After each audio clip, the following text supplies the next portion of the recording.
fontes renováveis de energia alcançaram 50% da matriz energética brasileira em 2024.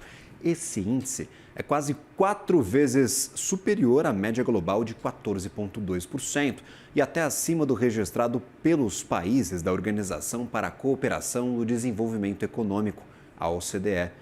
A matriz energética considera não apenas eletricidade, esta está lá para casa dos 80% de descarbonização ou de energia renovável, mas todos os usos de energia no país, inclusive, combustíveis que são utilizados em transportes e processos industriais.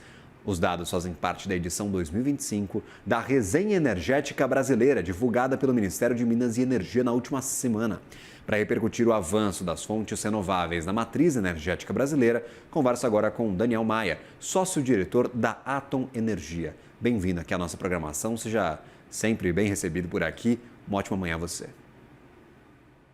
Bom dia, Gabriel. Obrigado a vocês da CNN pelo convite.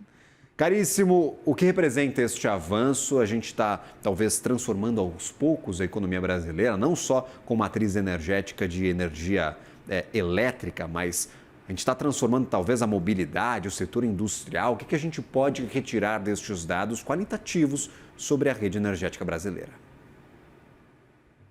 Gabriel, eu acho que talvez dar um passo atrás, a gente mais e mais vê o tema de mobilidade e de energia se misturarem. A entrada dos veículos elétricos, né, ela vem com uma quebra de paradigma, onde a gente achava que tudo era derivado de petróleo no transporte e que na energia elétrica a gente conseguia, com mais qualidade e velocidade, fazer a descarbonização. Agora o paradigma mudou. E isso, sem dúvida, que permite que o Brasil para frente, o Brasil que tinha o etanol como uma grande solução global, né? Mas daqui para frente a gente pode ter uma solução como, por exemplo, da Toyota aqui no Brasil, que são os carros híbrido e, quem sabe, plug-in, ou seja, que conectam à rede. Isso a gente ainda não tem abundantemente. Ele é etanol mais energia elétrica renovável. Esse movimento, nos próximos 2, 3 anos, vai fazer esses 50 ficar para trás, e se tudo correr bem, a gente vai para 60 e seguir avançando. Perfeito. E aí, por exemplo, a gente olha para estas soluções que são hoje aplicadas ao Brasil. Isso traz algum diferencial competitivo para a economia brasileira? Termos uma matriz 4 vezes mais limpa do que outros países? Ou isso acaba sendo talvez apenas uma característica da nossa economia, sem grandes efeitos, por exemplo, para a concorrência internacional? Não, eu acho que a gente, sem dúvida, está numa posição de vantagem. O que aconteceu, né, nos últimos 10, 15 anos, em particular com o avanço da solar e da eólica, é que a hidráulica, que era, sem dúvida, uma fonte renovável e muito relevante no Brasil, ela não precisava tanto de armazenamento. Então, na medida em que a gente foi crescendo, agora a gente tem um próximo desafio, que é o armazenamento. Mas quando você compara com regiões como a Europa, lá a produtividade da renovável é muito menor, então eles precisam do armazenamento e precisam investir em renovável de baixa produtividade, o que torna para eles na margem muito custoso e muito difícil de ser competitivos com um país como o Brasil no acesso à energia. Então, sem dúvida que a gente consegue verticalizar determinadas cadeias produtivas no Brasil e com transporte limpo também, né, que é essa nova fase, né, essa nova quebra de paradigma com os veículos eletrificados, a gente coloca o Brasil à frente, por exemplo, da Europa, como eu citei, mas não somente, né, de diversas regiões do mundo.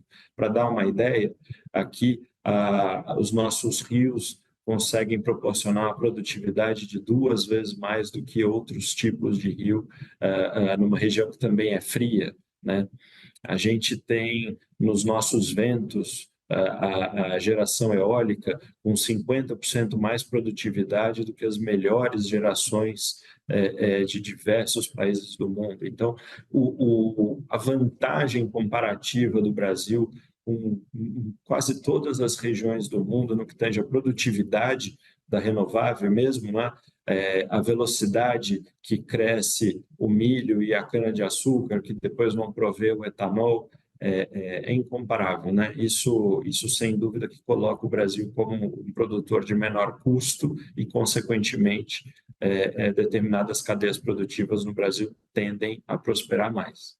A gente está chegando nos limites, talvez, para esse uso de energias renováveis no país, já que o mundo inteiro acaba tendo uma matriz muito mais suja do que a nossa, muito mais não renovável do que a brasileira. Quando a gente olha hoje para a fotografia da matriz energética, tem mais para onde avançar ou as melhores serão muito sutis, na tua opinião, Daniel? Bom, eu acho que quando a gente fala da energia elétrica em específico, né, que você até mencionou, são 88% renovável, né? Então, sem dúvida que ali tem espaço para que a gente cresça menos, né? Porque já estamos em 88. Mas, como eu disse, se nós formos competentes no uso do armazenamento, seja via baterias químicas, seja, por exemplo, com as hidráulicas reversíveis, que é usar a água de um armazenamento e trazer de volta para o armazenamento acima, e com isso eu mantenho a reserva de energia potencial, isso sem dúvida vai permitir a gente ir além de 90%, né? Do outro lado, quando nós falamos do transporte, principalmente, os veículos eletrificados vão abrir espaço para que a gente saia do derivado do petróleo e vá para uma energia que, no caso do Brasil, é quase 90% renovável. Então, essa combinação, que é manter o crescimento do renovável com essa sustentabilidade do armazenamento, né?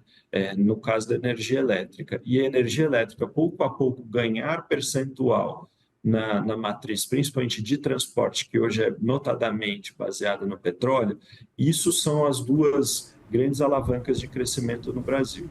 Então, a entrada, por exemplo, de veículos chineses no país, né, eletrificados, de preço acessível, isso é uma quebra de paradigma importante.